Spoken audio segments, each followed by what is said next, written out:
So communication has three important points. Transmitting, the sender transmits the message through one medium or another medium. So basically the communication cycle starts with the sender, the listening part, the receiver listens or understands the message. Feedback, the receiver conveys their understanding of the message to the sender in the form of feedback to complete the communication cycle. So feedback is the last point of the communication cycle, we can say.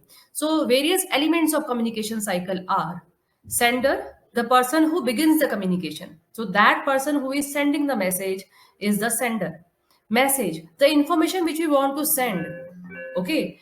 Channel, the means by which the information is sent. That means by what manner, by what basically media we are sending the communication, whether it is a phone call, whether it's a face-to-face talk, it's a discussion, it's a newspaper. So all these are communication channels. Receiver, the person who receives the message, the person to whom the message is sent. Feedback, the receiver acknowledges the message and responds to the sender. So the feedback completes the communication cycle.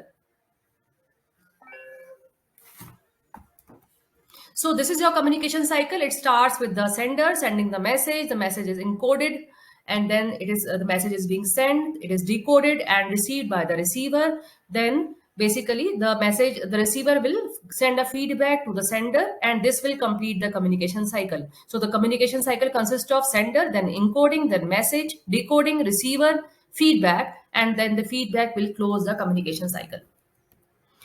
Methods of communication. There are three methods of communication: verbal, non-verbal, and visual. Verbal communication means communication through spoken, oral, or written words. So, verbal communication can be of two types. Oral communication, that means spoken part. It can be a speech, it can be a phone call, discussion. Okay. Then written communication. Written communication means in the form of some words, written words. Like it can be email, letters, newspapers, circulars, reports, anything. SMS, social media chats also. Non-verbal communication. So another part of communication is non-verbal communication. Non-verbal means without using any words, whether it is an oral or written words, whether it is spoken or written words. It relies on various non-verbal things like physical movement, signs, symbols, body language, eye contact, okay, to express the feelings, attitude, or information.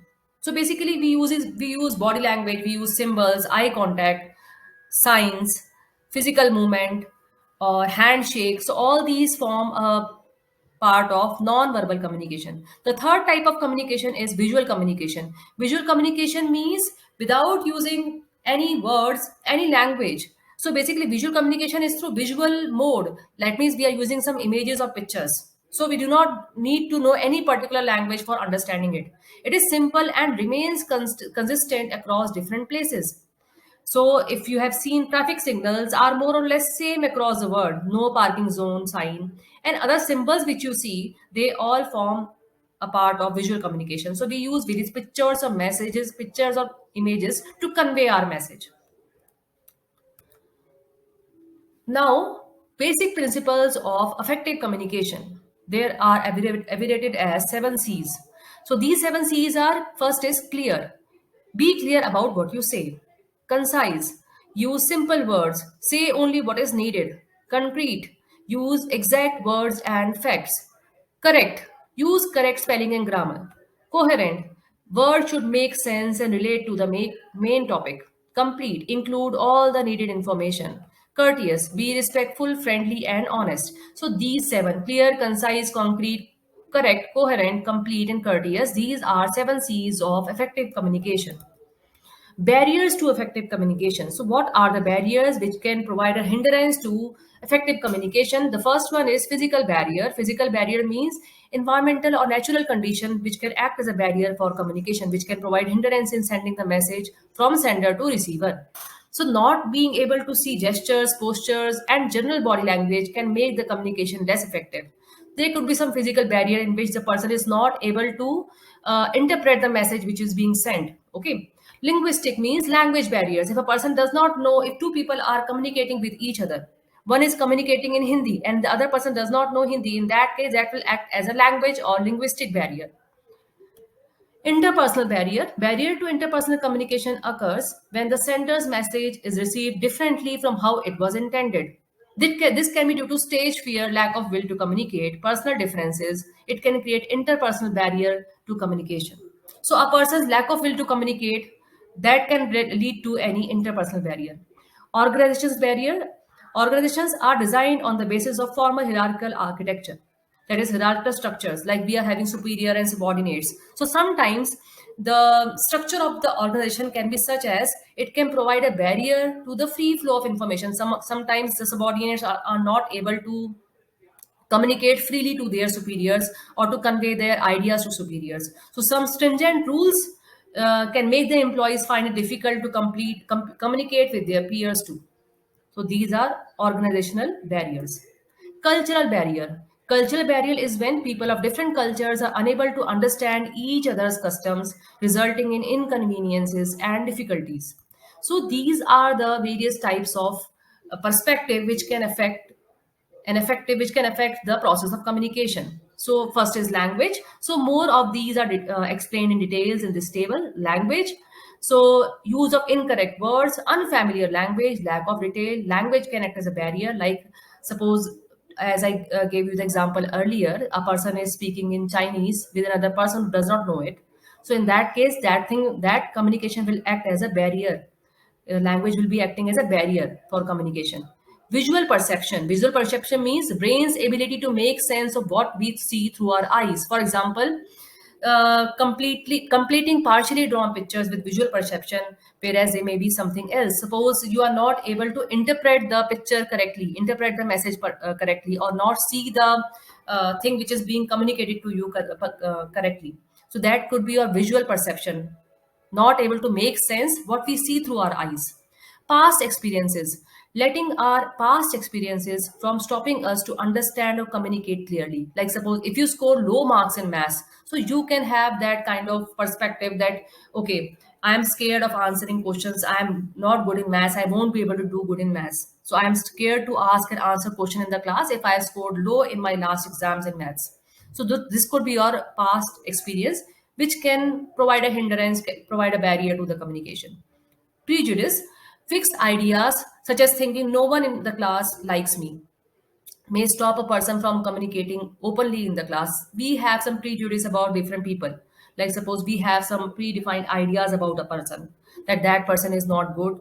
So we basically try to avoid communicating with that. So this could be a prejudice factor. Feelings. Our feelings and emotions, such as lack of interest or not trusting the person, can affect communication. For example, I am not feeling well, so therefore I don't want to talk. Then environmental barriers, noise or disturbance in the surrounding may make communication difficult. Like suppose you are talking to a friend in a function where there's a loud music is being played by the orchestra and you are not able to communicate with your friend properly. You get a phone call in a function and some background music is played in that function. Some orchestra or some DJ is being played. In that case, you will not be able to communicate properly. That could be an environmental factor. Personal factors. Personal factors includes your own feelings, habits, and ways you think. For example, fear and low confidence may make communication difficult. So that can be a personal factor. So if you are having some kind of stage fear or have low self confidence, in that case you won't be able to communicate properly. Culture, sign which may have a different meaning in different cultures, such as a people something somebody is showing thumbs up, maybe a good job done for some people and maybe insulting for others. So cultural barrier can also be there for communication. Now, the next is feedback. The last part of a communication cycle is feedback. It's an important part of communication. It is a response or reaction of the receiver to the sender after receiving the message. So basically, this defines how the receiver has interpreted the message. There are different types of feedback. Descriptive feedback, it includes specific feedback in the form of written comments or verbal conversations. Okay, it provides suggestions for further improvement. So descriptive means we provide some form of comments, whether it is a written comment or whether some verbally you are providing some comments or suggestions for further improvement to the sender. Specific feedback, it provides detailed information about particular task or individual performance. So detailed information about any task or anybody's performance is specific feedback. Non-specific feedback, It gives vague response to the sender. It is not of much help as it does not guide receiver of the feedback. It's a vague response. Like we say that your presentation was good. So it's very vague. Basically, you are not telling what all things you liked about the presentation. Okay. Or suppose if you say that that person, a child is not very bright, so basically, you have to provide some feedback why he's not whether he's not attentive in the class or in which subject he needs some more improvement. So non-specific means some vague response to the sender. It does not guide the receiver of the feedback in any way. So that is all for your communication skills. These are the main points. Please revise them. All the best.